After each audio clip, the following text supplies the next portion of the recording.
வணக்கம் நேயர்களே, welcome back to DCR Tamil car review. நான் தான் உங்களோட குட்டியாரி. இன்றைக்கி எனக்கு பயங்கர சந்தோஷமாக தான் இருக்கும். ஒரு ஸ்பெஷலான காரை தான் ரிவ்யூ பண்ண போகிறோம். ஏண்டா Audi RS7 சொல்கிறது, அதுவும் Vorsprung எடிஷன்.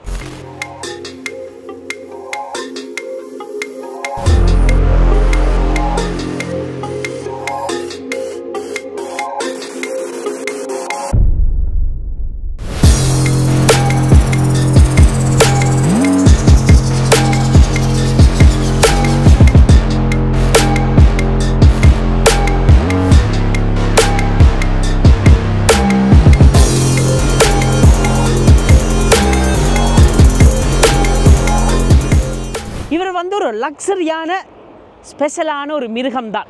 அதே நான் சொல்கிறேன், இவருக்கு இருக்கிற இன்ஜினும் லம்பர்கினி யூரஸுக்கு இருக்கிற இன்ஜினும் கிட்டத்தட்ட சேம் இன்ஜின் தான் நேர்களே. அதைத்தான் இன்றைக்கு நாங்கள் முழுக்க பார்க்க போகிறோம். நாங்கள் டிசைனை பாருங்கள், டிசைனை பார்த்தா கூட ஒரு அக்ரெசிவான லுக்காக தான் இருக்கிறாங்க. இங்கே பாருங்கள், கொஞ்சம் கீழே பார்த்தோம்னா இந்த ஹனிகோம் அந்த பார்த்தோம்னா கூட எல்லாமே ஒரு க்ளோஸ் பிளாக் ஃபினிஷ்லாம் இருக்கிறார். இங்கே ரெண்டு பேர் இருக்கணும் பாருங்கள், கேமரா மாதிரி. இவே தான் உங்களோட ரேடார் கண்ட்ரோலர்ஸ், உங்களோட அடாப்டிவ் க்ரூஸ் கண்ட்ரோலுக்கு, லேன் அசிஸ்டுக்கு ஹெல்ப் பண்ணுறவே இவ ரெண்டு பேரும் தான். Audi பேட்சுக்கு கீழேயே ஒரு 360 கேமராக்குள்ள ஒரு முன் கேமராவும் இங்கே இருக்கிறார். சரியா, இந்த பாருங்க, இந்த பேட்ச் தான் இந்த காரில் ஸ்பெஷலே RS7. சரியா, டிசைன் என்று பார்த்தோம்னா கூட இந்த ஹெட்லைட் கூட மேட்ரிக்ஸ் ஹெட்லைட் தான். இந்த ஒரு பக்க ஹெட்லைட் தப்பி தவறி டேமேஜ் ஆகினா கூட ஒரு பக்க ஹெட்லைட்டு கிட்டத்தட்ட யூகே ப்ரைஸுக்கு 3500 பவுண்டு கிட்ட வரும். சரியா, ஒரு பக்கம் ஹெட்லைட். இந்த மேட்ரிக்ஸ் ஹெட்லைட்டுக்கு என்ன சிம்பிள் டேர்ம்ஸ் என்ன, இது வந்து Audi லாங்குவேஜில் மேட்ரிக்ஸ் ஹெட்லைட். இவை வந்து லேசர் பீம் எல்லாமே இவக்குள்ளுக்குள்ளே இருக்கணும். இப்படி நாங்கள் ஒரு ஹைவேயில் போய் கொண்டு இருக்கிறோம், ஆப்போசிட் டைரெக்ஷன் ஒரு காரில் வராட்டி இந்த காரின் ஹெட்லைட் தானாகவே விரிவினும், லேசர் மாதிரி விரிஞ்சு இன்னும் கூட உங்களுக்கு விசிபிலிட்டியும் தருவினும். அப்படி தப்பில் ஒரு கார் முன்னால் வந்துச்சென்றால் ஆப்போசிட் டைரெக்ஷனில் இருந்து ஆட்டோமேட்டிக்காக இந்த லைட்டுகள் உள்ளுக்கையும் திருப்பி அடங்கிடுவினுமாம். அப்படியான டெக்னாலஜி கூட இதுகளுக்கு இருக்குது. இந்த கண்களெல்லாம் நீங்கள் உத்து பார்க்கவே கூடாது. இந்த கேர்ள்ஸ் இந்த கண்ணுகளை நீங்கள் உத்த பார்த்து உங்களோட ஹார்ட்டு பழுதாக போகிற மாதிரி இந்த ஹெட்லைட்டில் உத்து பார்த்தீங்கன்னா உங்களோட கண் பழுதாக போயிடுமாம். ஏனென்னா இது முழுக்க லேசர் டிசைன் என்று பார்த்தோம்னா கூட பாருங்கள் எத்தனை வெட்டுகள் இருக்குது. இங்கே ஒரு வெட்டு, திருப்பி ஒரு வெட்டு, அதுலேயுமே பாருங்கள் இங்கே கூட ஸ்கூப்புகள் இருக்கணும், பின்னுக்கு கூட எல்லாம் ரேடியேட்டர்ஸாக தான் இருக்கணும். சுற்றிற ரேடியேட்டர்ஸ் ஏனென்றா இந்த இன்ஜினை நான் உங்களுக்கு என்ன சொல்ல இல்லை பிறகு காட்டுறேன்னா, இவர் வந்து ஒரு மிருக V8 லம்பர்கினி யூரஸுக்கும் இவர் தான் இருக்கிறார். ஒரு Audi RSQ8க்குள்ளுக்கும் இவர் தான் இருக்கிறார். ஒரு RS6 S8க்குள்ளுக்கும் இவர் தான் இருக்கிறார். ரெடியா? 1 2 3 அட்ரோஹரா. ஆமாலே, இங்கே இன்ஜினை பாருங்க நேர்களே. இவர் வந்து ஒரு ட்வின் டர்போ. சரியா, கிட்டத்தட்ட ஹோஸ் பவர்னு பார்த்தோம்னா 600 horse power. Newton metre of டோக்குன்னு பார்த்தோம்னா கிட்டத்தட்ட 700 நியூட்ரி மீட்டர் ஆஃப் டோக். இங்கே கிட்ட வந்தீங்க என்றால் Audi RS7 இருந்தாலும் இதில் என்ன எழுதியிருக்கு? VWAG. இந்த VW தான் Audiயும் லம்பர்கினியும் ஏன் பென்ட்லியும் ஓன் பண்ணிடும். சரியா, ஆனால் இந்த இவர் தான் engine main ECU. Do not stare into the beam. ஏனென்றால் இது லேசர். எந்த கேள்வி வந்து Audiக்கு இதேன்னு இப்படி வச்சிருக்கீங்க, தப்பி தவறி தண்ணி கிண்ணியை தான் பட்டுச்சேன்னா ECU கப்புத் பழுதாக போயிடும். பழுதாக போச்சுன்னா இன்ஜின் வாழ்க்கையில் ஸ்டார்ட் அடிக்காது. இது காருக்கு பின்பக்கம் வச்சுருக்கலாம், இல்லை கீழே இங்கே மேலே ஒரு கவரிங் போட்டு வச்சுருக்கலாம். ஏன் இந்த வேலை செஞ்சவனே எனக்கு விளங்கியில். சரி, இன்னும் கொஞ்சம் கிட்ட வந்தீங்க என்ன பாருங்க, உங்களுக்கு ஏதாவது காட்டுறேன். இவர் தான் ஒரு எலக்ட்ரிக் பம்ப் என்று சொல்கிறது. இவர் என்ன செய்வார் என்றால், இப்போ நாங்கள் காரை நல்லா மிருகத்தனமாக ஓடி, இவர் மிருகம் தானே, லக்ஸரியான மிருகத்தனமாக ஓடி காரை நிப்பாட்டினாலும் கூலிங் சிஸ்டம் இன்னும் வேலை செஞ்சு கொண்டே இருக்கும். என்னத்துக்குண்டா உங்களை டர்போக்குள்ளே கூலாக்குறதுக்கு. அதுக்கு தான் நீங்கள் ஒரு எலக்ட்ரிக் மோட்டரும் இங்கேயே இருக்கிறார்களே. இவர் நைஸ். அது வழியாலேயே காட்டிக்கணும், ஒழிச்சு வச்சுருக்கணும், ஆனால் வழியாலேயே இதுவும் காட்டியிருக்கணும். இந்த RS7 டிசைன் ஃபீச்சர் தான் பெஸ்ட் ஃபீச்சர்ன்றே சொல்லலாம். இது வந்து இப்போ 2021 இருந்தே இப்போ மட்டும் 2024 மட்டும் வார எல்லா ஜெனரேஷனுக்கும் இதே டிசைன் ஃபீச்சரை தான் கொடுத்துருக்கணும். நாங்கள் முன்பக்கம் பார்த்தோம்னாலும் அந்த ஹனிகோம் அக்ரெசிவான லுக் இருக்குது. அப்படி மேலிருந்து பொனெட்டை பார்த்தோம்னா கூட அது ஒரு அக்ரெசிவான லைனிங்களாக தான் இருக்குது. அது இது நான் கொஞ்சம் முன்னுக்கு சைட்டில் இருந்து பார்த்தோம்னா கூட அதுக்குள்ளேயும் ஹனிகோம் ஸ்கோப்புகள் இருக்குது. முன்பக்க ஆர்ச் கூட நல்லா விரிஞ்சிருக்கிறார். முன்னுக்கு தான் விரிஞ்சிருக்கிறாருன்னு பார்த்தா பின்பக்கம் நல்லா விரிஞ்சிருக்கிறாரு. என்ன பின்னுக்கு இருந்து யாரும் பின்னால் உங்களை ஃபாலோ பண்ணி கொண்டு வந்தால் கூட அந்த பின் பக்கம் அப்பியரன்ஸ் இருக்குல்ல ஒரு மிருகம் நடந்து போகிற மாதிரி தான் இருக்குது. அப்படியே கீழே பார்த்தோம்னா கூட ஆடியில் இருந்தே இது ஃபோர்ஸ்ப்ரூங் எடிஷன் என்றபடியாக கீழே கூட உங்களுக்கு ஒரு ஸ்ப்ளிட்டர் இருக்கிறார். அதுவும் ஒரு அக்ரெசிவான ஸ்டைலில் தான் இருக்குது. சும்மா ஒரு ஸ்ப்ளிட்டர் போடாமல் ஒரு ஹாஃப் ஸ்ப்ளிட்டர் மாதிரிங்க தனி பிளாக்கையும் நடுவில் கொடுத்து வெளிப்பக்கத்தில் மட்டும் பாடி கலரையும் கொடுத்துருக்கணும். வீலுகள் கூட என்ன மிருக சைஸ் அடாது 22 இன்ச்சஸ். அதுவும் அதன் பிரேக் டிஸ்கில் நாங்கள் வடிவ தோசை சுடலாம். டிஸ்கின்ற சைஸுகள் மென்னும் பெரிய சைஸுகள். முன்னுக்கும் அப்படித்தான் பின்னுக்கும் அப்படித்தான். பின்பக்க வீல் கூட ரியர் ஸ்டியரிங் கூட இருக்கிற மெல்லமாக திரும்ப வரும். அதுவும் பின்னுக்காரும் உங்களை ஃபாலோ பண்ணி ஒரு ரவுண்ட் போர்ட்டில் நீங்கள் சுற்றி இந்த வேறைக்கில் அந்த பின்பக்கம் திரும்பிக்கல ஒரு மிருகம் பின்பக்கத்தோட ஸ்லைட்டாக திருப்பின மாதிரி தான் தெரிஞ்சது நான் பார்க்கல. டோர்ன்ட்டு பார்த்தோம்னா கூட டோரில் கூட நல்ல ஃபீச்சர்ஸ் கொடுத்துருக்கணும். என்னென்னா முன் கண்ணாடிகள் எல்லாம் டபுள் கிளேஸ் சவுண்ட் இன்சுலேஷனாக குறைக்கிறதுக்கு. பின் கண்ணாடிகள் முழுக்க ஃபுல்லி டிண்டட் தான், ஒன்றுமே வெளி பக்கத்தில் இருந்து தெரியாது. அப்படியே பின்பக்கத்தில் இருந்து பார்த்தா கூட அந்த ஸ்பாய்லராக இருக்கலாம். இங்கே பாருங்கள் ஸ்பாய்லரில் என்ன ஸ்பெஷாலிட்டின்னா அந்த ஸ்பாய்லர் வந்து ஒரு ஃபிக்ஸ்ட் பெர்மனன்ட் ஸ்பாய்லர்ன்ட்டு இல்லை.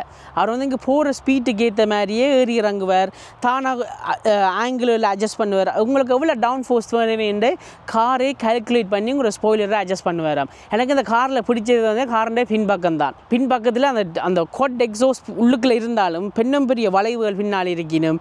அந்த அக்ரெசிவான டிஃப்யூசர் இந்த லுக்காக இருக்கட்டும், இல்லாட்டி அந்த பின் ஆச்சுன்ற லுக்காக இருக்கட்டும், பின்னுக்கு இருந்து பார்க்க நல்லா ஸ்லீக்காக தான் இருக்கிற ஒரு ஹட்ச்பேக் ஃபீலும் இருக்கிற வழியால் இப்போ தனியாக சலூனுன்னு சொல்லிடலாம் அந்த காரை பார்த்து. அது ஒரு நல்ல ஒரு அக்ரெசிவான ஒரு மிருக லுக்கை எந்த ஆங்கிள் இருந்து பார்த்தாலும் இந்த RS7 கொடுத்து கொண்டே தான் இருக்கிறார். இந்த மிருகத்தின் சைட் பக்கத்தை பார்த்தோம்னாலும் 22 இன்ச்சஸ் வீல்ஸ் சரியா. அதுவும் முன்பக்க டயர் சைஸ் கூட 285 தர 30. என்ன ஒரு வைடான டயர் சரியா. உள் டிஸ்கை பாருங்க, அதுவும் RS லோகோவும் இருக்குது. டிஸ்க் தோசை கல்லு தான் டெஃபினெட்லி. இதில் எப்படியும் ஒரு 50 மைல்ஸ் பர் ஹவர் ஓடி சட்டும் பிரேக் அடித்தா எப்படியும் இந்த தோசை சுடலாம், இல்லை அவ்வளோத்துக்கு சுடும். அப்படி இங்கால பின்ன பக்கம் வந்தோம்னா கூட இந்த விங் மிரரில் கூட இங்கே வேறு கீழே ஒரு கேமரா இருக்கிறார். இந்த ஹேண்டிலில் கூட உங்களோட கீழே சென்ட்ரி சொன்னாங்க இதிலேயே காரை லாக் பண்ணலாம், கையை வச்சு அன்லாக் பண்ணலாம். அந்த ஃபீச்சர்ஸ் எல்லாம் இதுக்குள்ளேயே நல்லா ஸ்லீக்காக கொண்டு வந்துட்டேன். இன்னொரு எனக்கு இந்த காரில் என்ன பிடிச்ச ஃபீச்சர்ண்டா இவர் வந்து ஒரு லக்ஸரி சலூன் என்று சொல்லலாம், செடான் என்று சொல்லலாம். எனக்கு வந்து இது லக்ஸரி மிருகம்தான். இதுக்கு வந்து டோரில் ஃப்ரேமே இல்லை சரியா, அதோண்டு ப்ளஸ் இந்த கண்ணாடி கூட டபுள் கிளேஸ் உங்களுக்கு வெளி இன்சுலேஷனை இன்னும் கூட தாரத்துக்கு சரியா. அதனால் ஸ்ட்ராங்கான கண்ணாடியாக தான் இருக்கிறார். மற்றது இங்கே இறுக்கி அடித்து சாத்திட்டான் ஓனர் பேச போகிறார். இதுக்கு சாஃப்ட் க்ளோஸும் இருக்கிறார். பின்பக்க கண்ணாடி வந்து ஃபுல்லி டிண்டட், ஆனால் பின்பக்கம் வந்து சிங்கிள் கிளேசிங் தான், டபுள் இல்லை. ஆனால் பின் கதவுக்கும் சாஃப்ட் க்ளோசிங் இருக்கிறாரா அந்த மாதிரி. பின் வீல் வந்து ரியர் ஸ்டியரிங் இருக்குது இந்த காருக்கு.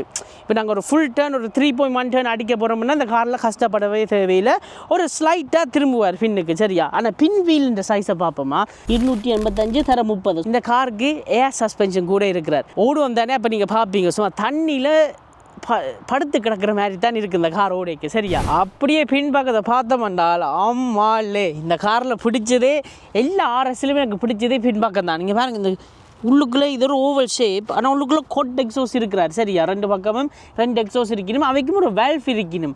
வடிவம் அந்த ஓட்டைக்கில் பார்த்தோம்னால் இந்த 2 வேல்ஃபும் திறந்துருக்கு தெரியுதா. இவே தான் உங்களோட வேல்ஃப் சிஸ்டம். ஸோ நார்மலாக ஓட போகிறீங்கன்னா அந்த வேல்ஃப் க்ளோஸ் ஆகிருவினும் இந்த ஓட்டைக்கில் இருக்கிற ஒரே ஒரு எக்ஸோஸ் தான் மேலே செய்வினும். அதே இது நீங்கள் ஒரு RS மோட்டில் விட்டிங்கன்னா அந்த வேல்ஃப் ஓப்பன் ஆகிடும்னா மொத்தத்தில் இங்கே 2 அங்கே 2 4 எக்ஸோஸ் பைப்புகள் இருக்கணும் சரியா. கொஞ்சம் அப்படி மேலே வந்தோம்னா இதுவும் அக்ரெசிவான டிஃப்யூசர் இருக்கிறார். இங்கே நார்மல் பார்க்கிங் சென்சர்ஸாக இல்லை வடிவாக காட்டியிருக்கேன் RS7. இந்த லைட்டிங் சிஸ்டம் தான் ஆடியில் அந்த மாதிரி என்னங்க பாருங்க. இங்கேயும் ஒரு LED ஃபினிஷிங் கொடுத்து நடுவுலேயும் இந்த லைன் ஓடுது சரியா. நடுவுலேயே மூடி இங்காலேயும் திருப்பி அந்த LED அந்த மேட்ரிக்ஸ் ஃபீலை இங்கேயும் கொடுத்துருக்கணும். இந்த ஸ்பாய்லர் இருக்கிறாரல்ல இவரைத்தான் நான் சொன்னேன், நாங்கள் பட்டுனாலேயும் ஒன் பண்ணி ஆஃப் பண்ணி மேலே ஏற்றி கீழே இறக்கலாம். அதே நேரம் காரின் ஸ்பீட்டுக்கு ஏற்ற மாதிரியே இவர் திறந்து மூடுவாராம். இந்த காரில் அடுத்த ஸ்பெஷாலிட்டி என்னென்றால் இவர் வந்து ஒரு ஹட்ச்பேக். ஸோ ஒரு சலூன் கார் இல்லாத மாதிரி இங்கே வேறு எவ்வளோ இடம் இருக்குது. பின் சீட்டையும் மடிக்கலாம். அப்புறம் வரேன் பின்னுக்கு என்ன இடம் இருக்கான்னு பார்ப்போம். இங்கே இதுங்க ஒரு சப்வூவர் சரியா. நார்மலாக ஸ்பேர் வீலும் இருப்பார். இந்த காருக்கு ஃபுல் ஸ்பெக் என்னபடியாக சப்வூவரும் வந்திருக்கிறார். இதுங்க ஒரு ஏர் பம்பு, மற்றது ஒரு டெம்பரரி டயர் ஃபிக்ஸிங் சொல்யூஷன் என்று சொல்லலாம் சரியா. இப்போ சீட் இங்கே பாருங்கள் சரியா.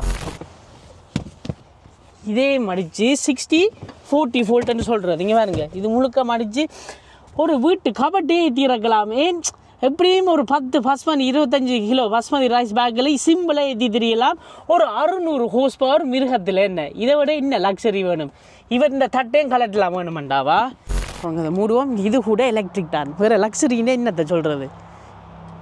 எனக்கு இந்த ஸ்பாயிலர் தான் இந்த போர்ஷனில் பார்த்தோம்னா அந்த ஸ்பாயிலர் சிஸ்டங்கள் இருக்குது. ஆர்எஸ்க்கும் கொண்டு வந்துட்டு சரி. பின்பக்கம் வந்து இருந்தவன்டாலும் ஆம்ரெஸ்ட் அந்த மாதிரி 2 ப்ராப்பர் கப் ஹோல்டர்ஸ் இருக்கணும். இதுக்கு நல்ல ஸ்பேஸ் தான் இருக்கிறது. இங்கே பின் சீட் கூட இங்கே ஆர்எஸ்ன்னு இங்கே பிரிண்ட் பண்ணியிருக்கு. இங்கே ஹனிகாம் ஃபினிஷ், அதுவும் பியூரிஃபைடு சீட்ஸ் வேறு, அதான் அந்த ஓட்டையாக இருக்குது. சரியா, கால் எந்தெண்டு பார்த்தோம்னா அந்த மாதிரி இடம் நானே கட்டுறேனே, தலையிடவும் அந்த மாதிரி. இங்கே பாருங்க, இதுவும் எல்லாம் டச் சென்சிட்டிவ் தான். அதுவும் டுவல் கிளைமேட் கண்ட்ரோல். சரி, அவங்க முகத்தில் கால் அடிக்கிறதெல்லாம் இங்கேயே எனக்கு செட் பண்ணலாம். ஹீட்டட் சீட்ஸும் இருக்கிறார் அந்த மாதிரி. கீழே 2 USB-A போட்டும் ஒரு 12 வோல்ட் சாக்கெட்டும் இதுக்குள்ளே இருக்கிறார். இதில் இங்கே லெதர் ஃபினிஷ், இது ஒரு ஓக் வுட் ஃபினிஷ் ஒன்று கொடுத்துருக்கணும், கொஞ்சம் கிளாஸியாக வச்சுருக்கிறதுக்கு. கதவை திறந்து மூடுறதுக்கும் நல்லா சொல்லிட்டாக தான் இருக்கிறார், ஒரு கம்ப்ளைண்டும் பண்ணல. அது முன் சீட் என்று பார்த்தோம்னா கூட பாருங்க, இங்கே ஹனிகாம் ஃபினிஷ் இருக்குது, அதுவும் பியூரிஃபைடு சீட், இங்கே RS பட்ஜிங் கூட இருக்குது. இது கேட்கும் அந்த மாதிரி தான் இருக்கிறார். இது 2 முன்பக்க சீட்டுகளுமா இது கேட்கும் உண்மையாக ஒரு ஜெர்மன் காரி கட்டி பிடிக்கிற மாதிரி தான் இருக்குது. இந்த RS சீட்டில் இருக்கேங்க நல்லா சாஃப்டாக இருக்குது. அதே நேரம் கொஞ்சம் அக்ரெசிவான டச்சும் இருக்கிறார். அந்த அக்ரெசிவான எப்படி ஸ்வீடன் அங்கால போனோம்னா நோர்வே பக்கமெல்லாம் போனால் வெள்ளக்காரிகள் வந்து இந்த மவுண்டனில் ஏறிவிடும், நல்ல ஹைக்கிங் என்று சொல்கிறவே. அவன் காலில் பார்த்தா நல்ல காஃப்டாக அந்த கால்களாக தான் இருக்கும். அப்படித்தான் இந்த காலடி இருக்குது, நல்ல காஃப்டாக உங்களை கட்டி பிடிச்சி இறுக்கி பிடிச்சி இருக்கிற மாதிரி இருக்குது. Super seat. ரைட், உள் பக்கம் வந்துட்டோம். உள் பக்கத்தை பார்ப்போமா, இந்த பயங்கர வைக்க லண்டனில் கண்ணாடி திறப்போம். ஏறி இறங்கிக்க கூட ஒரு லக்ஸரி ஃபீலாக தான் இருக்குங்க. ஒரு சாஃப்ட் ஃபினிஷில் தான் முடிவாருங்க. ரைட், டோரை பார்த்தோம்னா இதெல்லாம் லெதர் ஃபினிஷ் தான். இதில் ஒரு ஓக் ஃபினிஷ் ஒன்று கொடுத்துருக்கேன், வுட் ஓக் ஃபினிஷ் கொஞ்சம் கிளாஸியாக எலிமெண்ட்டை காட்டுறதுக்கு. கதவை திறந்து மூடுறதுக்கெல்லாம் நல்லா சொல்லிட்டாக தான் இருக்கிறார். இதில் வேறுங்க ஒரு மெமரி சீட் பட்டின்னு இங்கேயே இருக்கிறார். சரியா, பட் ஒரு நார்மல் விண்டோ கண்ட்ரோல் தான். விண்டோ ஏற்றி இறக்குறதுலேருந்து மற்றது ஒரு மிரர் கண்ட்ரோல், ஒரு மிரரை மடிக்க போகிற மாட்டாங்க வேறுங்க, இதுலேயே மடிக்கலாம். இப்படியே வார எல்லா புது காரருக்கும் இது இருக்குது தான். இதெல்லாம் புது ஃபீச்சர்ன்னு சொல்லலாம். அது பூட்டு திறக்கிற பட்டனும் இங்கே இருக்கிறார். சரி, அப்படியே கொஞ்சம் மேலே வந்தோம்னால் உங்களோட லைட் நிப்பாட்டி ஆஃப் பண்ணுறது எல்லாமே ஆட்டோமேட்டிக் தான். அப்படி இருந்து ஒரு பட்டன் சுவிட்ச் ஒன்று வச்சுருக்கணும். நடுப்பக்கம் வந்தோம்னால் ஸ்டேரிங் வீல் வந்து இது அந்த ஆடி இங்கே பாருங்க, 6 ஸ்டேரிங் வீல், கீழே ஃப்ளட் பாட்டமும் இருக்கிற, கையெல்லாம் பிடிக்கிறதுக்கு நல்லா ஸ்போர்ட்டியாக தான் இருக்கிறார். சரியா, கையடியெல்லாம் இங்கேயும் உங்களோட ஃப்ளாப்பி படல் பின்னக்கி இருக்கணும். இது வந்து உங்களோட மல்டிமீடியா கண்ட்ரோலர் எல்லாம் இங்கே இருக்கிறார். ரைட் ஹேண்ட் சைட் பக்கம் பார்த்தோம்னா உங்களோட மீடியா கண்ட்ரோலும் இவர் தான் முக்கியமான பட்டன். உங்களோட RS பட்டனும் இங்கே இருக்கிறார். இதில் தான் உங்களோட RS மோட்டுக்கு போடுறது. சரியா, முன்னுக்கு பார்த்தோம்னால் நல்ல வெரி சிம்பிளிசிஸ்டிக்காக தான் எல்லாம் செஞ்சுருக்கணும். உங்களோட வேர்ச்சுவல் காக்பிட்டாக இருக்கலாம், நல்ல கிளியராக இருக்குது. ஒன்றும் அந்த ஓல் ஓவர் பிளேஸ் மாதிரி தெரியல, அங்கேயும் இங்கேயும் பூட்டின மாதிரி. ஆனாலும் உங்களுக்கு அனலோக்கு டைல்ஸும் கொடுத்துருக்கணும். இங்கே இவர் வந்து உங்களோட கூல் அண்ட் டெம்பரேச்சர் இங்கே லெஃப்ட் ஹேண்ட் சைடில், அதே இது ரைட் ஹேண்ட் சைடில் உங்களோட ஃபியூல் கேஜும் மேனுவலாக தான் காட்டியிருக்கணும். சரியா, 2 டச்சையும் இப்போயும் தந்தண்டே இருக்கணும். மற்றவங்களுக்கு ஒரு ஹெட் அப் டிஸ்பிளேயும் இருக்காது, உங்களுக்கு தெரியாது. இப்போ கேமராவில் நாங்கள் இருக்கிறார். சரியா, அப்படியே நடுப்பக்கம் வந்தோம்னால் அமர்த்தி பார்ப்போம். லாஸ்ட் டைம் யூரோஸில் அமர்த்தி பார்த்தோன்னாங்க சடுபுரன்னு சத்தம் போட்டது. இது நல்ல ஃபினிஷிங், என்ன அந்த மாதிரி ஃபினிஷிங். இங்கே 2 பெஞ்ச் இருக்கணும். அப்படியே கீழே வந்தோம்னால் இங்கே ஒரு டச் ஸ்க்ரீன். இதில் உங்களோட ஆப்பிள் ப்ளே, காப்ளே அது எல்லாமே இதில் செய்யலாம். ஒன்றுக்கும் குறைச்சல் இல்லை. நல்ல ரெஸ்பான்சிவ்னஸும் இருக்கிறார் ஸ்க்ரீனில், ஒரு லைக் ஒன்றுமே இல்லை. சரியா, அப்படியே கொஞ்சம் கீழே வந்தோம்னா இவர் தான் உங்களோட கிளைமேட் கண்ட்ரோல் செட்டிங் எல்லாம் டச் ஸ்க்ரீன் தான். இதை கொஞ்சம் பட்டனுகளாக வச்சுருந்துருக்கலாம். இதான் என்ன சொல்கிறது, இந்த பெட் பீவ் என்று சொல்லலாம் இங்கிலீஷில். சரியா, இதுதான் மணி பட்டன். இந்த பட்டன் எல்லா கார்களுக்கும் எல்லா ஆடிகளுக்கும் இருக்காது. இந்த பட்டன் தான் உங்களோட பின் ஸ்பாயிலரில் ஏற்றி இருக்கிற பட்டன் இவர் தானா. ஏ press and hold retract your rear spoiler manually. மணி ஜாவானவர். சரி, கிளைமேட் கண்ட்ரோல்னா என்னத்தை சொல்ல போகிறோம், உங்களோட ஹீட்டட் சீட்ஸில் இருந்து வென்டிலேட்டட் சீட்ஸும் இருக்குது. ஏன்னா அந்த சீட்ஸ் எல்லாம் பியூரிஃபைட்டட் சீட், கீழே ஃபேனுகளை பூட்டி இருக்குது. சரியா, ப்ளஸ் டூவல் கிளைமேட் கண்ட்ரோல் எல்லாமே இதுக்குள்ளேயே வந்துட்டார். வேறு என்ன இருக்குன்னு பார்ப்போம். இங்கே மெயின் ஸ்க்ரீன் நிப்பாட்டலாமா, மெயின் இது கிளைமேட் கண்ட்ரோலுக்கு தான் ஸ்க்ரீன் இருக்கிறார். இங்கே கீழே பார்த்தோம்னா இவர் தான் ஒரு டிரைவ் செலக்ட். இப்போ நாங்கள் ஸ்போர்ட்டியோட போகிறோமா, இந்த டைனாமிக் தான் ஆடி இந்த லாங்குவேஜில் ஸ்போர்ட் என்று சொல்கிறது. சரியா, கம்ஃபர்ட் மற்றது எஃபிஷியன்சி. மற்றது உங்களோட ஆர்எஸ் பட்டன்லேயும் நீங்கள் கான்ஃபிகரும் பண்ணலாம். எப்படி உங்களுக்கு சஸ்பென்ஷன் வேணும், எப்படி உங்களுக்கு ஸ்டேரிங் வேணும், உங்களோட கியர் ஷிஃப்டர் எப்படி வேணும், எல்லாமே நீங்கள் கான்ஃபிகரும் பண்ணலாம். வேறு இவர் தான் உங்களோட மீடியா கண்ட்ரோல்ட்டு சவுண்ட் கூட்டி குறைக்கிற பட்டன் சரியா. மற்றது ஒன் பண்ணி நிப்பாட்டும் இதிலே செய்யலாமாம். இவர் அமர்த்தினா உங்களோட 360 கேமரா இல்லை ஹார்ட்வேர் அந்த மாதிரி. இந்த பட்டன் வந்து உங்களோட அடாப்டிவ் செக்மெண்ட் இருக்குது தான். உங்களோட லைன் அசிஸ்ட்லேருந்து அடாப்டிவ் க்ரூஸ் கண்ட்ரோல்லேருந்து அந்த சென்ஸில் நிப்பாட்டி ஒன் பண்ணுறதெல்லாம் இந்த இதுலேயே நீங்கள் எல்லாத்தையும் செய்யலாம். ப்ளஸ் நீங்கள் மோடிஃபையும் பண்ணலாம். வேணுமெண்டா இது உங்களுக்கு வேணும் இது வேணாமெண்டு செலக்ட் பண்ணுறதுக்கு. அப்படியே கொஞ்சம் கீழ்ப்பக்கம் வந்தோம்னால் 2 ப்ராப்பர் கப் ஹோல்டர்ஸ் இருக்கணும். ப்ளஸ் ஒரு 12 வோல்ட் சாக்கெட்டும் இருக்கிறார். இவர் தான் ஒரு கியர் ஷிஃப்டர். ஒரு ஸ்பேஸ் ஷிப்புக்கு இருந்த மாதிரி இருக்கேன் இந்த gear shifter. Reverse, neutral, park, டிரைவும் ஸ்போர்ட்லேயும் விடலாம். உங்களோட எலக்ட்ரிக் ஹேண்ட் பிரேக்கும் ஓட்டோ ஹில் ஸ்டாப் பட்டனும் இங்கே இருக்கிறார். இவரை தூக்கினோம்னால் இங்கே பாருங்க இதுக்கு ஒரு வயர்லெஸ் சார்ஜிங் போர்ட்டும் இருக்குது. ஒரு 2 USB-A போர்ட்டும் SD கார்டும் சிம் கார்ட் ஸ்லாட்டும் இதுக்குள்ளே இருக்கிறார். என்ன நல்ல லக்ஸரியான கார் தான். அப்படியே மேலே போனோம்னால் மேலே பார்த்தோம்னா இங்கே பாருங்க மேலே இது வந்து உங்களோட அரைவாசி கார் திறந்து மூடுவோம். ஒரு பெரிய ரூஃப் இருக்குது. முழுக்க கண்ணாடி தான். அந்த கண்ணாடிக்கு ஒரு சீலியம் இருக்குது. திருப்பி ஒருக்கா புஷ் பண்ணினா ஒரு சீலியம் வருவார் முழுக்க மூடுறதுக்கு. ஸோ ஒரு நார்மல் இருட்டுக்கு இருந்து ஓடுற மாதிரி மூடலாம். இல்லாட்டி நாங்கள் உலகத்தை கொஞ்சம் ரசிக்க போகிறோம் என்றால் ஒரு இளையராஜா பாட்டை போட்டு அந்த பேங்க் ஆஃப் சவுண்ட் சிஸ்டம் வேறு அரைவாசி காரை திறக்கலாம் நேர்களே. அந்த மாதிரி நல்ல ஸ்பேஸும் இருக்குது, நல்ல லக்ஸரி ஃபீலும் இருக்குது. அதை விட ஒரு மிருகத்தனமான இன்ஜினும் இருக்கிறார். சரி, அடுத்ததாக காரை ஓடி பார்ப்போம். அப்போ தெரியுமா இதான் கோல்ட் ஸ்டார்ட். இனி இவர் எப்படி ஓடுறாருன்னு பார்ப்போம் சரியா. ஸோ உள்ளுக்கு இருக்கேக்கில் நாங்கள் RSQ8ம் பார்த்தோம். ஒரு 2-3 ரிவ்யூக்கு முதல் அவரும் ஒரு 4 ஸ்ப்ரங் எடிஷன் தான், இவரும் ஒரு 4 ஸ்ப்ரங் எடிஷன் தான் நான் முதலே சொன்ன மாதிரி.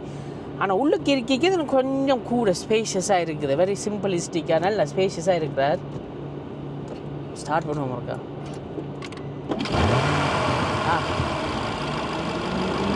இது ஸ்டார்ட் அப் மியூசிக்லாம் வருது. அவருடைய மியூசிக் சரி ஒரு இன்ஜின் சத்தத்துக்கு மாற்றி வைப்போம்.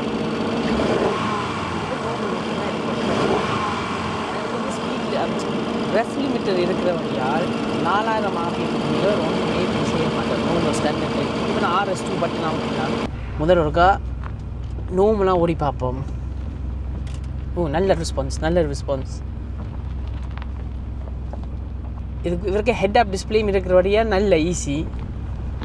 இப்போ நான் ஒரு கல் முறை நான் இடத்துல தான் போகிறேன். சஸ்பென்ஷன் அந்த மாதிரி இருக்கிறார்.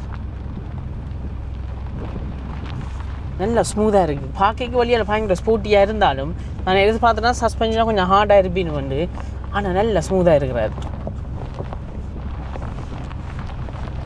ஆனால் வெளியாக இந்த பார்க்க தான் அந்த காருக்கு ஒரு வடி வேணும். பின்பக்கம் தான் எனக்கு பிடிச்சது. அந்த காருக்கு பின்பக்கம் தான் அந்த பெரிய எக்ஸாஸ்ட்டுகள், அந்த ஸ்பாய்லர் ஏறி இறங்குவார். ஸ்பீடுக்கு ஏற்ற மாதிரி அந்த ஸ்பாய்லர் ஏறி இறங்குவார். இப்போ RS2 மோட்டில் நிற்கிறார். நம்மளுக்கு நார்மல் மோட்டில் ஒரு சும்மா திருப்பி விடுவோம். இப்போ நார்மல் மோட்டா 1 2 3 ஆக்சிலேட் பண்ணி பார்ப்போம் மெல்லமா. Nice speed. நல்ல ஸ்மூத்தான பிக்கப்.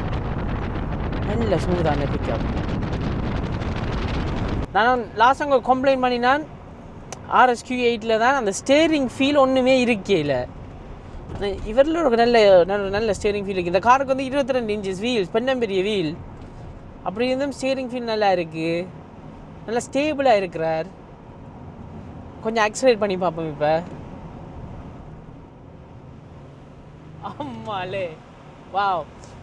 ஒரு டர்போவில் கொஞ்சம் இருக்குது. 2 பை டர்போ 2 டர்போ இருக்குது. ஆனால் கொஞ்சம் லக் கொண்டு இருக்குது. ஆனால் நான் இப்போ நார்மல் மோட்டில் இருக்கிறபடியால் கொஞ்சம் ஓடி பழையனா அப்புறது ஒரு RS மோட்டில் போட்டு பார்ப்போம். அந்த லக்கின் வித்தியாசம் தெரியுதான் சரியா. ஆனால் இப்போ நார்மலாக ஓடுறதுக்கு டெய்லி யூஸுக்கு மணியாக தான் இருக்கிறார். நான் ஒன்றுமே கம்ப்ளைண்ட் பண்ணிடலாது. ஸ்டேரிங் ப்ராப்பர் இருக்கிற பொசிஷன் எல்லாம் நல்லா க்ளீனாக தான் இருக்குது. இந்த காரை பார்க்க வெளியால் நல்ல லோவான கார் மாதிரி இருக்கிறார். இருக்கே கொஞ்சம் ஹையாக தான் இருக்கிறோம். இவர் யாரோட நாங்கள் கம்பேர் பண்ணலாமெண்டா நாங்கள் ஒரு 8 சீரீஸ் எடுத்துனாங்க ரிவ்யூ பண்ணினாங்க. 840D அவர் M8 840D அந்த காருக்கு இருக்கே அதுக்குள்ள கொஞ்சம் கிடங்குக்கு இருந்த மாதிரி தான் இருந்தது. இது கிடங்குக்கு இருக்கிற மாதிரி ஒரு ஃபீலிங் இல்லை அந்த காரில். நல்ல லக்ஸரியான கார்னே சொல்லலாம். 360 கேமரா நல்ல யூஸ்ஃபுல். நீங்கள் பாருங்க ஒரு படமே பார்க்கலாம். ஓகே இப்போ ஒருக்கா பின்னுக்கு ஒரு கார் வருது, அவர் போகட்டும். இப்போ நான் RS2ல விட்டுருக்கேன். RS2 மோட் என்னென்னா உங்களோட ட்ராக்ஷன் எல்லாம் ஃபுல் ஆஃப் ஆயிடுவார். கியர் சேஞ்சஸ் கூட அக்ரெசிவாக இருக்கும். உங்களோட த்ரோட்டல் ரெஸ்பான்ஸும் பயங்கர அக்ரெசிவாக இருக்கும். சரியா பாருங்க. 1 2 3 அரோஹரா. அம்மாளே அரோஹரா, என்ன ஒரு மிருகம். வாவ், டக்குன்னு பிக்கப் பண்ணுறார். இந்த கியர் பாக்ஸ் மணி கியர் பாக்ஸ் வந்து டியூவல் கிளட்ச் டிரான்ஸ்மிஷன் இருக்குது. வயிற்றுக்கு கூசு தான் கேமராமேன். ஸோ இதுக்கு வந்து கிட்டத்தட்ட 600 ஹோர்ஸ் பவர். அந்த அந்த அந்த அந்த ஃபீலிங்கே இங்கே வேறுங்க. இப்போ நாங்கள் 3 செகண்ட் கியரில் விடுறேன். RPM 3000 RPMல நிற்கிறார். ஆமாலே ஆமாலே ஆமாலே, வாவ், என்ன ஒரு மிருகம். பிரேக்கிங்கும் பர்ஃபெக்ட். காலை வச்சோடனே பிரேக் பிடிச்சிடுவார். நாங்கள் இந்த காரில் பயம்ன்ற ஒரு இது இல்லை. லம்பகினி ஓடி, நல்ல கேள்வி. லம்பகினி ஓடின மாதிரி இருக்கான்னு கேமராமேன் கேட்டவர். லம்பகினியோட என்ன பிரச்சனைனா ஆக லோவாக இருக்கிறபடி எப்படியான ரோட்டு ஓடிக்க கல்லுகள் அடிக்கிறதெல்லாம் கீழே கேட்கும். ஸோ அதில் ஒரு பயம் ஒன்று இருக்கிறது, கார் சரக்குமா இல்லையாண்டு. அந்த பயம் இந்த காரில் இல்லை. டெய்லியாக நார்மலாக நீங்கள் ஒரு கோல்ஃப் ஆள் கூட கான்ஃபிடென்ட்டாக ஓடலாம். ஆமாலே, வாவ் வாவ். இது இந்த இன்ஜினுக்கு தான் காசு. இதே இன்ஜின் தான் என்னத்தில் இருக்குது, RSQ8லேயும் இருக்குது. எங்கிற லம்பகினி யூரஸுக்குள்ளுக்கிலையும் இதே இன்ஜின் தான் இருக்கிறார். ஆனால் டியூனிங் மட்டும் கொஞ்சம் டீடியூன் பண்ணி, இந்த காரை கொஞ்சம் டீடியூன் பண்ணியிருக்கு. ஓனரும் மணியால், ஓனருக்கும் கிட்டத்தட்ட இந்த வயசு தான். அதனால் கொஞ்சம் ஷாய் கமராவில் வர்றதுக்கு. ஓனர் இந்த கார் வாங்க முதல் ஒரு 420D வச்சுருந்தார் BMW. அதில் இருந்து தான் இதுக்கு அப்கிரேட் ஆகினவர். இது ஒரு பெரிய அப்கிரேட். அது ஒரு கம்பேர் பண்ணினா பண்ணார். ஸோ அவர்கிட்ட கேட்டான் டெய்லி யூஸுக்கு இதை எப்படி என்ன ரீசனுக்கான இந்த கார் வாங்கினவர். டெய்லி யூஸுக்கு கூட மைல்ஸ் பெர் கேலன் பார்த்தோம்னா ஒரு 20லேருந்து 22 மைல்ஸ் பெர் கேலன் தான் டீசெண்டாக தாரார். என்ன ஒரு V8 இன்ஜின். சரியா பொறுங்குவான், பொடி ரோவில் பார்ப்போம். என்ன ரீசனுக்காக வண்டி வாங்கினவர்னா இது இந்த பர்ஃபார்மன்ஸுக்கு தான். ப்ளஸ் இது இந்த லக்ஸரி ஃபீலும். இப்போ நாங்கள் வந்து ஈஸியாக பர்ஃபார்மன்ஸ்ன்னு ஒரு ப்ராப்பர் முரட்டு காரையும் வாங்கலாம். இப்படி என்னத்தை சொல்லலாம், இது ஒரு கம்பேர் பண்ணுறதுண்டா ஒரு AMG வாங்கியிருக்கலாம். அதே நேரமாக ஒரு M காரும் வாங்கியிருக்கலாம். ஆனால் ஏன் ஆடியோ வாங்கினவர் இருந்தால் எந்த அண்டர்ஸ்டாண்டிங்கும் படி இது இந்த கம்ஃபர்ட் லெவலில் வந்து அந்த மாதிரி ஒரு லக்ஸரி கால் இருக்கிற மாதிரி எனக்கு நான் சுற்றி கொண்டே இருக்கிறேன் ரவுண்ட் போட்டில். ஆனால் ரவுண்ட் போட்டில் சுற்றுறவன் ஒரு ஃபீலிங்கே இல்லை, தலை சுத்தையில் ஒரு மாதிரி இல்லை. போங்க வாரீங்க. 1 2 3 அரோஹரா. ஆமாலே, இப்படி ஓடினா பெட்ரோல் என்ன எப்படி அடித்து கட்டுது. எங்கள் ஓனர் வந்து இந்த காரை விட்டு வீக்கெண்ட் டாய் தான் இது. இவர் டெய்லி இதை யூஸ் பண்ணுறது இல்லை. ஏன்னா டெய்லி யூஸ் பண்ணுறதுக்கு அங்கே பெட்ரோலுக்கு போகிறது. வீக்கெண்ட் டாய்க்கு ஒரு மணி சாமான் தான். அப்புறம் உங்களுக்கு எல்லாத்தையும் காட்டிட்டேன். உங்களுக்கு லான்ச் கண்ட்ரோலையும் இவருக்கு காட்டுறேன். சரியா, லான்ச் கண்ட்ரோல் என்னென்னா இருக்கிற எல்லா பவரையும் ஸ்டார்டிங்லேருந்தே அவர் தருவார், வீல்ஸ் எல்லாம் சறுக்க விடாமல். அது இந்த காரில் என்ன ஸ்பெஷல்னா இதே லான்ச் கண்ட்ரோல் சிஸ்டம் தான் நாங்கள் லம்பகினி யூரோஸுக்கும் இருக்குது. அப்புறம் ஒரு நல்ல இடம் வந்தோன்னு உங்களுக்கு காட்டுறேன். பட் வேறு எங்களுக்கு பிளைண்ட் ஸ்பாட்டுன்னு ஒன்றையும் சொல்லல. அது நல்ல வியூவிங் ஆங்கிள் இருக்குது. பின் பூட் இருக்குது தானே, இவருக்கு வந்து ஒரு ஹட்ச்பேக் பூட் மாதிரி. ஸோ ஒரு ஃபுல் சலூனும் இல்லை, ஒரு ஹட்ச்பேக் காரும் இல்லை, ஒன் இன் பிட்வீன் என்று சொல்லலாம். அது இருக்கிறோடைய பின்னுக்கு நல்ல வியூவிங் ஆங்கிளும் இருக்கிறாரு. சரி, இப்போ RS2ல விட்டுட்டேன், ட்ராக்ஷன் கண்ட்ரோல் ஆஃப். இப்போ பிரேக்கில் காலை பிடிச்சண்டு இந்த லான்ச் கண்ட்ரோல் ஆக்டிவேட்டட். அரோஹரா. அம்மாளே அரோஹரா. Wow wow. இப்போ கிட்டத்தட்ட 100 மைல்ஸ் பவருக்கு இப்போ போனவர். பிரேக்கிங் கூட இங்கே காலை வச்சோன்னு நிற்கிறார் கார். பிரேக்கிங்கில் நாங்கள் பயப்படவே தேவையில்லை. என்ன ஒரு க்ளீனான கார். இவ்வளோ காலம் நாங்கள் காரை ரிவ்யூ பண்ணியிருக்கிறோம். ஆனால் நல்ல கம்ஃபர்ட்டும் ஒரு மிருகத்தனமான ஸ்போர்ட்ஸ் டைம் இருக்கிற காரண்டே இவர் தானா. டெய்லி யூஸுக்கும் சூப்பர் இவர். சரி நேயர்களே, காரை சுற்றி பார்த்துறாங்க, காரை ஓடி பார்த்துறாங்க. கன்க்ளூஷனில் இவரை பற்றி என்னத்தை சொல்லலாம். இந்த லக்ஸரி மிருகத்தை ஆடி RS7, அதுவும் 4 ஸ்ப்ரூங் எடிஷன். இவருக்கு அவுட் ஆஃப் 10 கொடுக்குறேன்டா. டெய்லி ரன்னிங் காஸ்ட்டில் இருந்து காரின் வேல்யூவில் இருந்து காரின் ப்ரைஸ் உங்களுக்கு நான் இன்னும் சொல்லவே இல்லை. பிராண்ட் நியூ எப்படி ஒருத்தரை வாங்க போகிறீங்கன்னா UK ப்ரைஸுக்கு 110,000 பவுண்ட்ஸ். செகண்ட் ஹேண்ட் மார்க்கெட்டில் தப்பொழுது ஒரு 75,000 85,000 பவுண்டுக்குள்ள நீங்கள் ஒரு நல்ல க்ளீனான காரை வாங்கலாம். ஸோ ஓவராலாக அவுட் ஆஃப் 10 கொடுக்குறது டிரைவிங்காக இருக்கட்டும், டெய்லி யூஸுக்காக இருக்கட்டும், கார்ன பர்ஃபார்மன்ஸாக இருக்கட்டும், இது லக்ஸரி ஃபீலாக இருக்கட்டும், இவருக்கு நாங்கள் இன்றைக்கி 9 out of 10 கொடுக்கலாம். இவர் அந்த மாதிரி காரர்களை ஏனென்றா இவர்கிட்ட ஃபியூச்சர் வேல்யூன்னு பார்த்தோம்னாலும் அவ்வளோ கணக்கவாக ட்ராப் பண்ணல இவர். சரியா, ஓவராலாக இவர் அந்த மாதிரி கார் தான். அடுத்து உங்களுக்கு என்ன சொல்ல போகிறேன், இவ்வளோ ஹாங்க சப்ஸ்கிரைப் பண்ணி கமெண்ட் எல்லாருக்கும் மிக்க நன்றி. ஏன் எங்களோட லக்ஸரி மிருகத்தின் ஓனர் கூட ஒரு சப்ஸ்கிரைபர் தான், அவருக்கு ஒரு மிக்க நன்றி. எப்படி உங்களை அடுத்த ரிவ்யூவில் சந்திப்பேன் தானே. I love you.